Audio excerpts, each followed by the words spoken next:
Good afternoon and welcome to Profit Lifter Live. We are going to be talking about scaling your business, one of my favorite topics to talk with you guys about this week. I've got some great tips that I'm going to be sharing with you that we use ourselves and that have proven time and time again, that I've learned from coaches, all sorts of fun stuff. So if you have any questions, throw them in the chat. I will be watching it like a hawk and we'll try to answer your questions in real time, so that you know exactly what's going on. And yeah, we can help you grow and scale your business. So let's hop in. Let's get started for you today. All right. So scaling your business the Profit Lifter way. You ready to take your business to new heights? I hope so, because that's what we're focused on. I'm going to show you the framework of everything that we do, how we do it, our strategies for growing, scaling, all of that. This is really going to be framework. This is going to be conceptual ideas today, to be able to help you to get organized with where you're at. This isn't going to be specific or pointing out any tools. It's really going to just help you to organize yourself as an entrepreneur, and that's the goal. So here's what to expect. So the first thing we're going to jump into, and this is our strategy: plan and prioritize your growth. Learn our strategic approach for intentional business expansion, build systems, and delegate. Now, look, when I talk to people, I always tell them, like, look, I don't build businesses, I build systems. When you can build systems and delegate that work, you can create a scalable business. If you're not building systems, you're just basically building something pretty.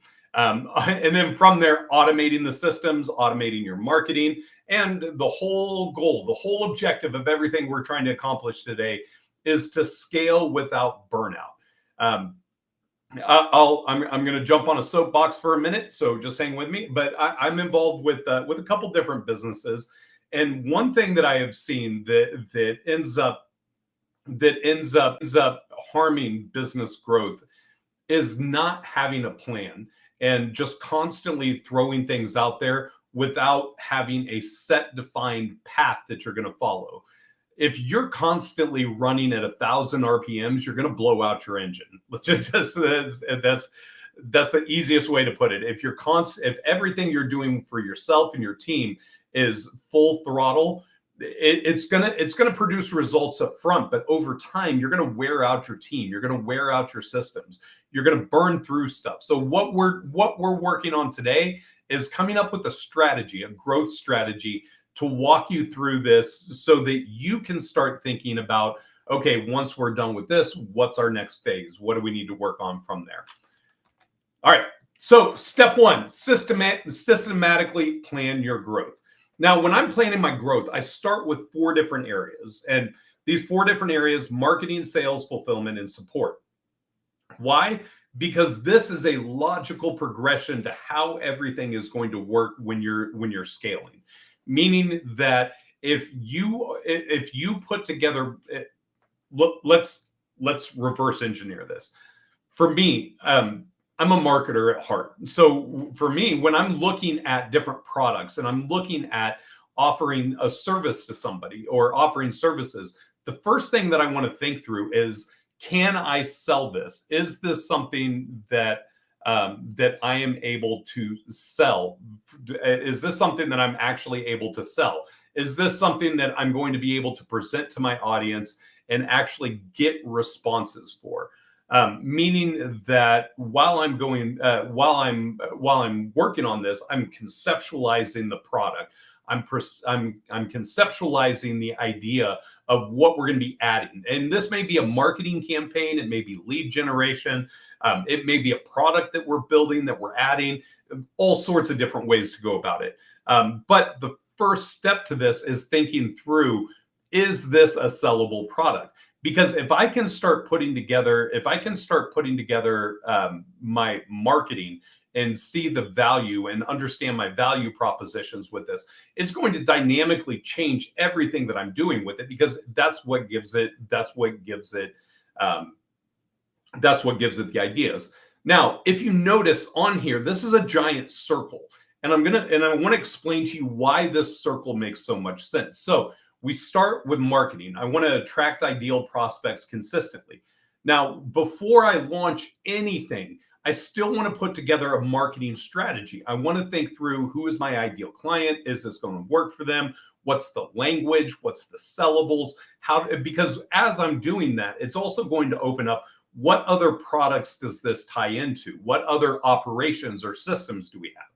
Then while I'm working on the marketing is actually going to directly relay into my sales team, meaning that as I'm writing my marketing content, now I can start creating my sales script for my team. I can start working on the email follow-ups. I can start working on automating the sale of this side of the business. Then I'm going to be looking at fulfillment, meaning, how am I going to actually deliver this product? How am I going to deliver this service? Now, again, we haven't launched. This is still pre-launch. So like, working on all this stuff is great. But the reason that I do fulfillment after I do sales is pretty straightforward. If I know what I'm setting the expectations for while I'm building out my fulfillment for this product, it is going to allow me the ability to fulfill the promises that we're making in sales. So after we've got the idea, we've got the concept, we've got our target audience, we know what we're selling, we have like an actual executable plan, then we're going to go into fulfillment of building it, making sure that it's automated, putting it all together, and making sure that it fits the marketing, fits the sales script.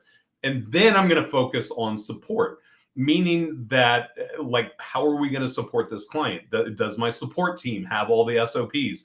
Do they know how it works? Are they able to intelligently speak about it? All of this, while you're working through this, this is our base launch packet. Now that we're ready to launch and we've been through our cycle, now I'm confident of knowing, okay, I'm ready to deploy and do this. And so what's going to happen is, the first thing that I'm going to work on is marketing and advertising. Like, you can't start fulfilling products that you have not sold. And so we're going back around the circle. So now we're going to start talking about it in lives. Now we're going to start sending out emails. We're going to start running ads for it.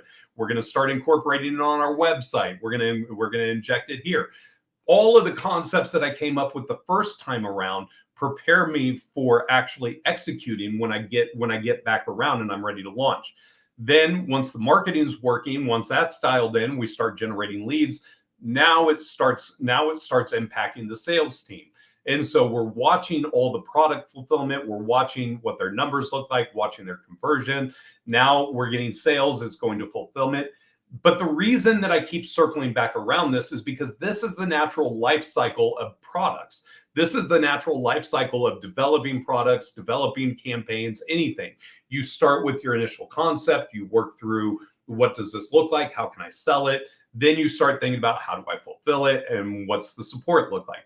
So systematically, what will happen is a natural attrition or a natural progress is going to happen, that while I start working on marketing, that it's going to immediately directly roll over to my sales team.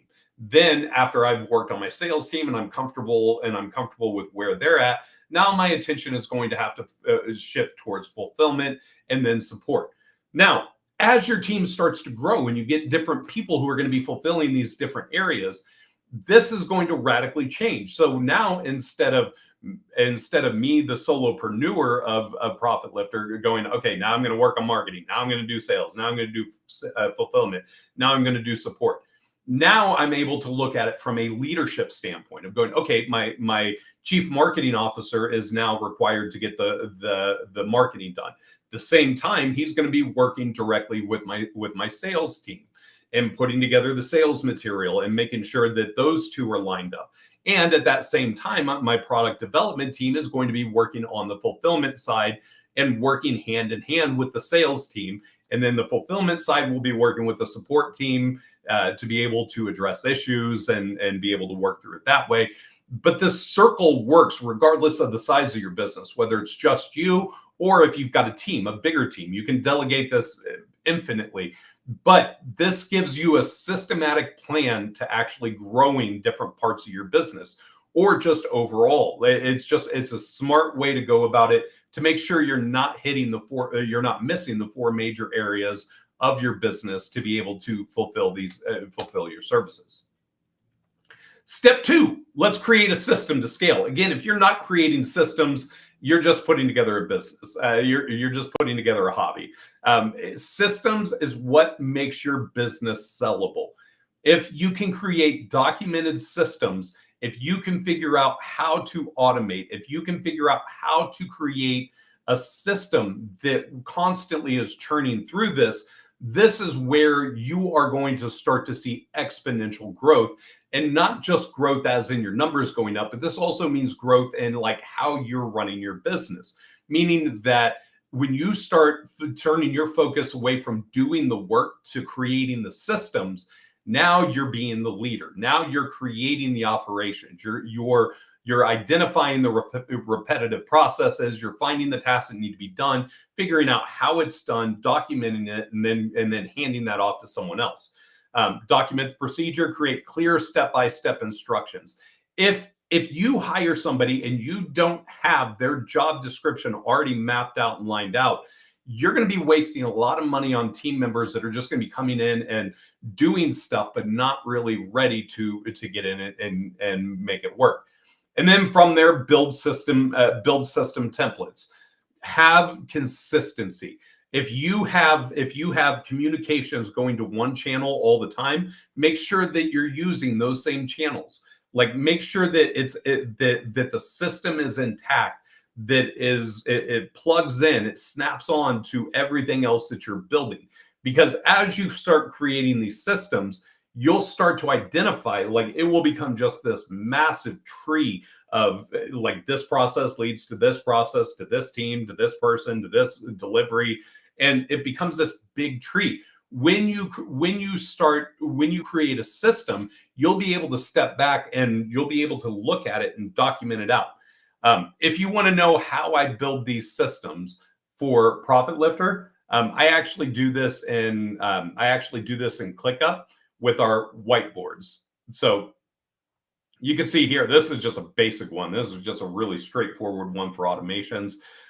But we'll go through and map out everything. Like, what does it look like? Where's it going? How's it all working?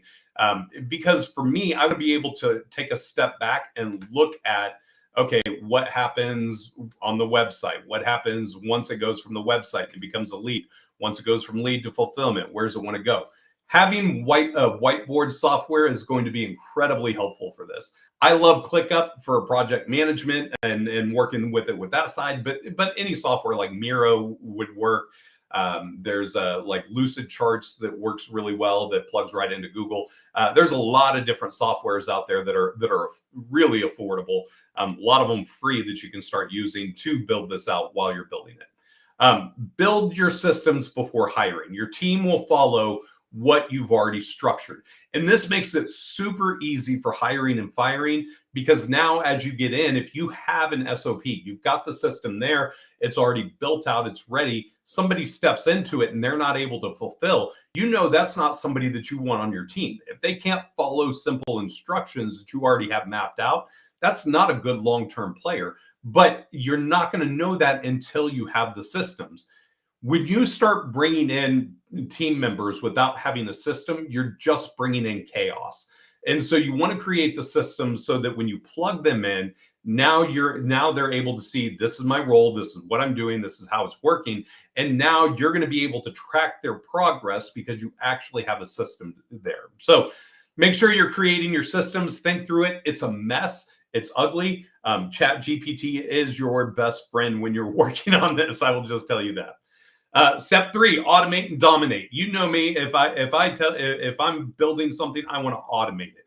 I want to automate everything. I want to automate like email, like this is just marketing automations. But when you're automating, you're scaling. You want to be thinking through like, how can I automate as much of the marketing, the sales, the fulfillment, the support? How do I automate everything? The more you can automate, the less work you're going to do, the less you have to depend on your team, because you are able to get in and start setting it up and make it work from there. So automate, dominate, get in there, make it work, and make sure everything is happening. Step 4, the art of delegation. Some of you guys are terrible at this. And I say that with all love and respect, because sometimes I'm terrible at this. Um, but let's start at the top. Strategic decisions. This is your job as the owner, as the CEO, as the boss. This is your job, is to make the strategic decisions. If you've got partners, I highly just you're not going to if you have partners, I highly recommend that you set this up as a democratic process, meaning that like I've got multiple people that like if Brett and I start, if I come up with an idea, I'll run it by Brett. If Brett loves it, we'll just roll with it. If Brett doesn't love it, I have a third partner that's more silent that I meet with weekly. I'll bring it up to him and go, hey, here's what I'm doing. What do you think about this? This is how Brett objects. Here's why I like it. And then from there, we'll be able to come up with a decision.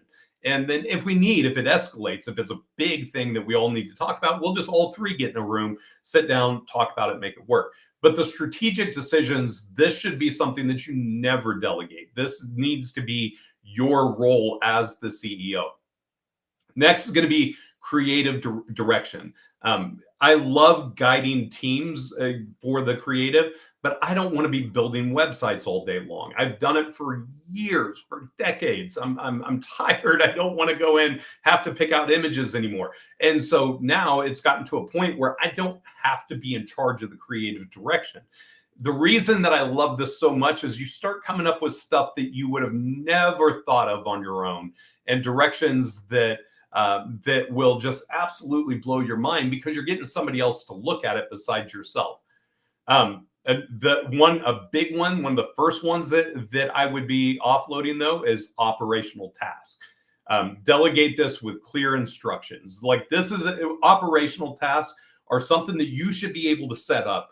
You may have to work with the person for a week or two while they just get their rhythm, they get their flow down. But this is something that can be instantly delegated without you having to oversee it, because basically, all they're doing is going through and following the systems that you've already mapped out for them.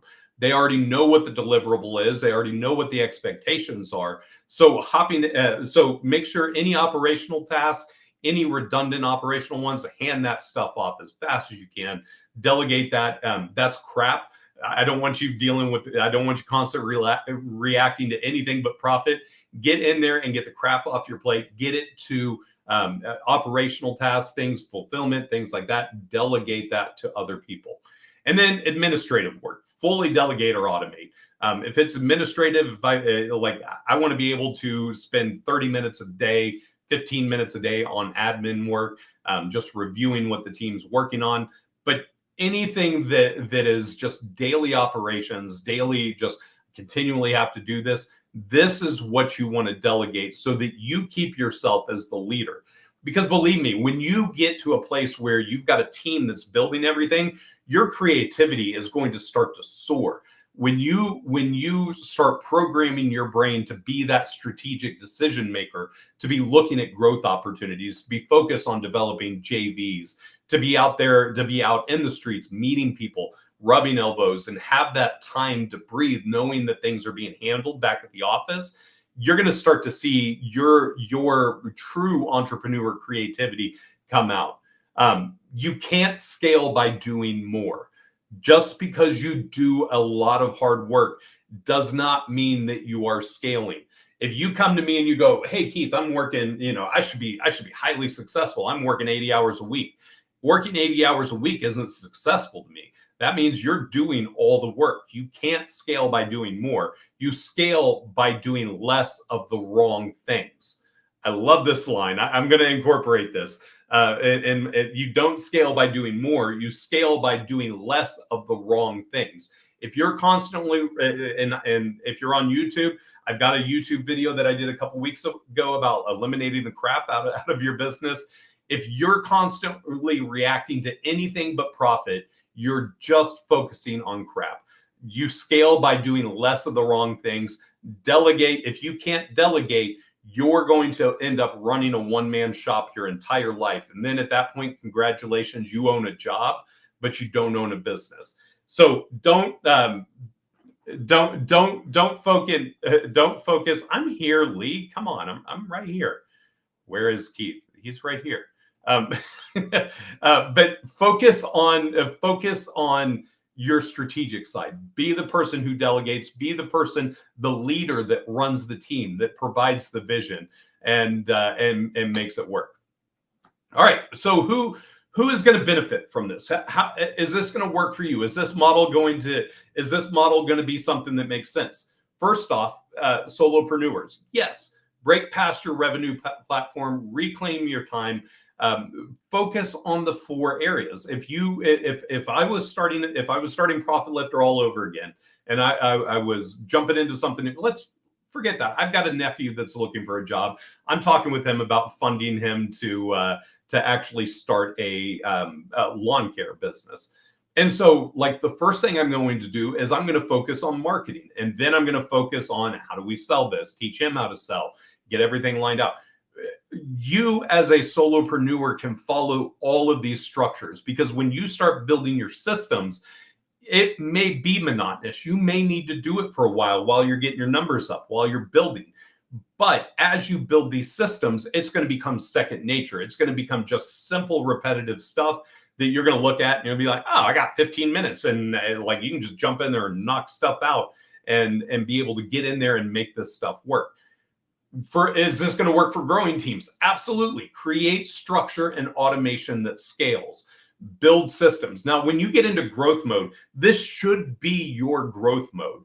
Like, when you're in startup mode, it's all just frills and yay, I got a website, and yay, I'm running my first campaign and I got some leads. And it's that excitement, that rush that's there. But when you start focusing on growth, this is where you're going to start to create your structure. This is where you're going to create your automation that's going to allow you to reduce your workload. Build systems. Growth mode means you start working on your company. You start building this stuff out. And then when you get to scaling mode, this is where you start plugging in your high level players. This is where you start building, you start finding your COO, you start finding your CMO. You start finding the people who are going to run the different departments of your business, because you've got the systems there, you've got the automations. Now you want to start bringing in people that are better than you when you get into scale mode. Is this going to work for overworked owners? Yes. Transform yourself from doing everything yourself and leading a business that runs smoothly without your daily involvement.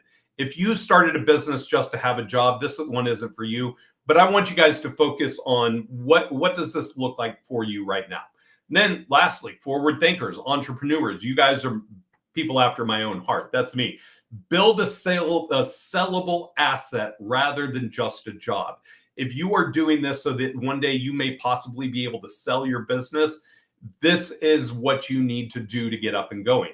Create values that extends beyond your personal effort. Somebody doesn't want to come in and buy your job. Somebody wants to come in and buy a system that is fully operational, that works without them being involved in the day-to-day.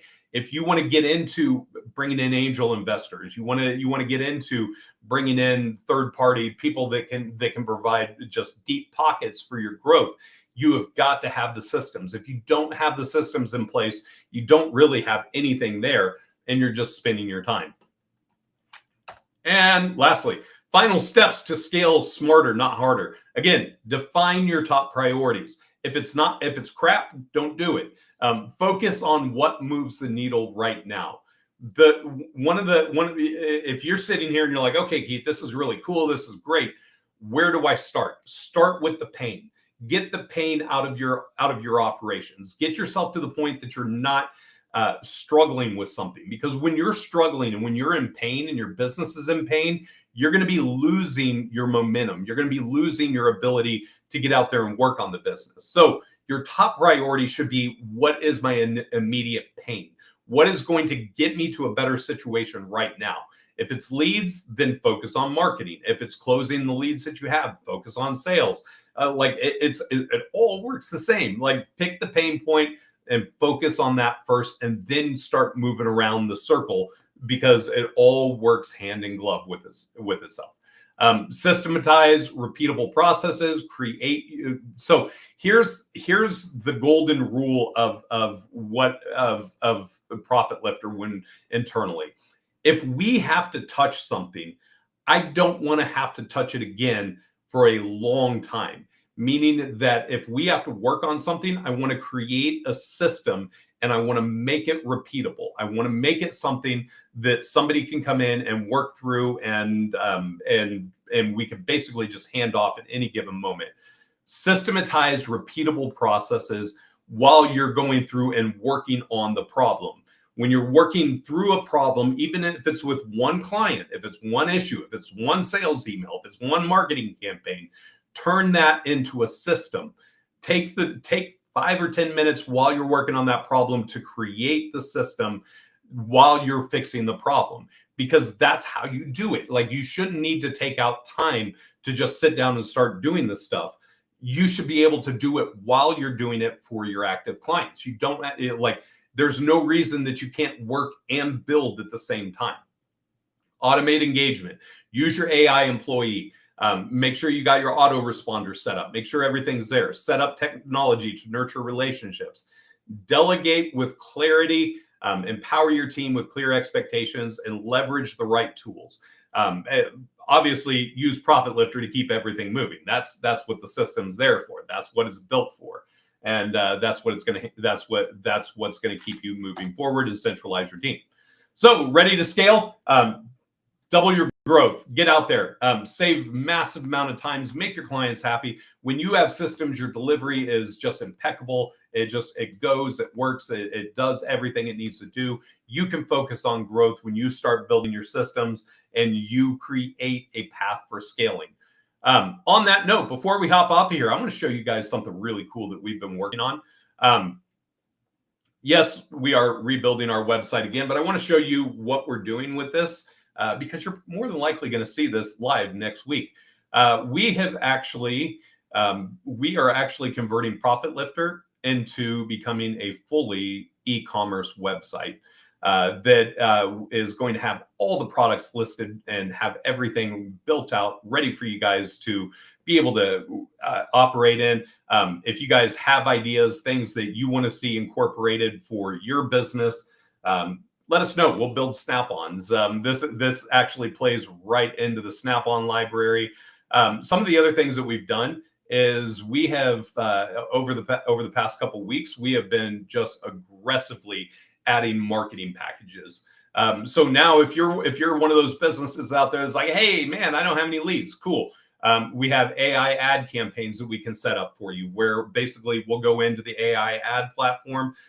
We'll run ads for you on Facebook, Instagram, Google, YouTube, TikTok, LinkedIn, Spotify, and Microsoft. So you've got 8 platforms to run ads to that we can help you with the AI ad campaign. This is a done for you, meaning if you don't want to get in there, you don't want to create the images, you don't want to have to worry about your targeting, all of that stuff, we will actually do it for you and help you get leads. Now, if you want to get aggressive and you want to start looking at cold email campaigns, we have cold email campaigns. It's a $9.97 setup, and then there's a cost per lead. We will actually build the list for you. We'll use our search intent data. We'll go through, find the keywords with all the audience that's there. Then we're going to hyper target it with over 50 different qualifiers, meaning that if you're in a business that you need people that have over a 620 credit score, we can get you credit score ranges. We can tell you if they're homeowners. We can tell you if they're married, if they're not married, if they have kids. We can dissect and really get your perfect audience and run cold email campaigns for you. We'll write the copy, we'll purchase the domains, do the inbox setup. So that way you're not running cold email campaigns right outside of your primary domain. And for those of you guys who are watching, do not ever run a cold email campaign from your primary domain. Do not ever run a cold email campaign from your primary domain. Do not run cold email campaigns from any CRM. CRMs are designed as a relationship management, meaning that it requires an opt-in for the servers to actually do what it's supposed to do. Are the Snap-on investments one time? Yeah, these are actually like if you want us to come in and build out the Snap-ons.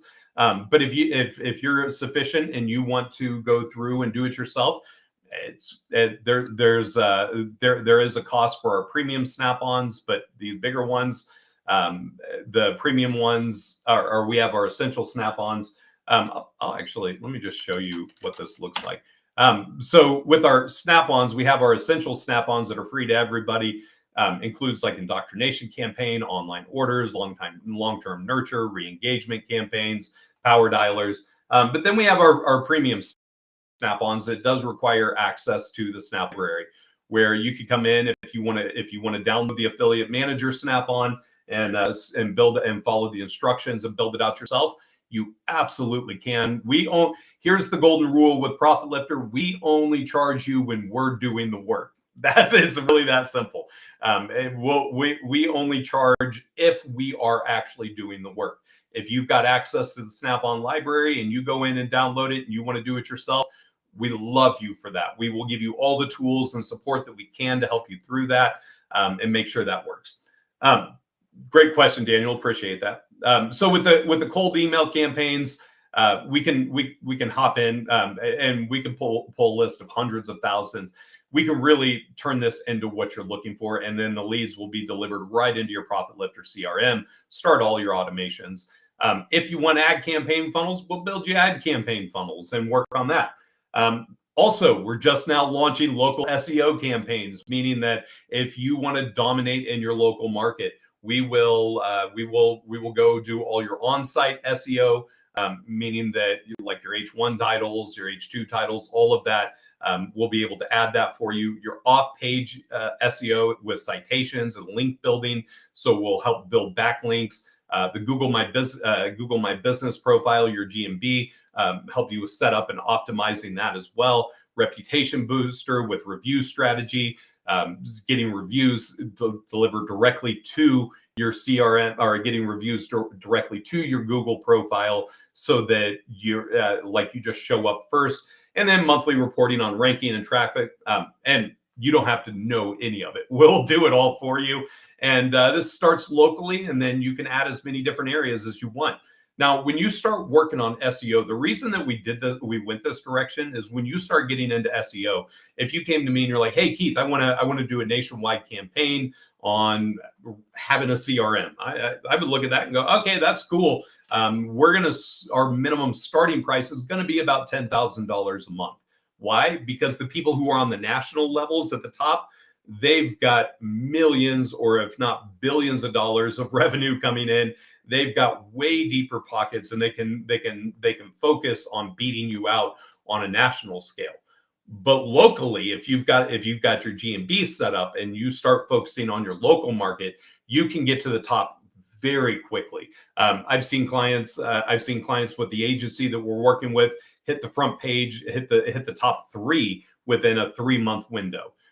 One thing to keep in mind with SEO, though, SEO is a long play. It is not instant gratification. It will not instantly get you leads. It takes time to build it. It takes time for Google to get in there. This is your long-term growth strategy. And then from there, we also have the lead generation we can help you with, live call transfers, lead campaigns, anything that you need for as you're scaling and want to get into the big numbers of selling. If you've got 5, 6, 7 salespeople, you need to provide them 5 to 10 leads a day. We can help you with that and help you with the lead gen side. But wanted to brag and show off all the stuff that we're doing on our new website that we have launching. This is going to be available now for those of you guys who are affiliates and resellers. The other reason that we did this is so that we can roll out a reseller program.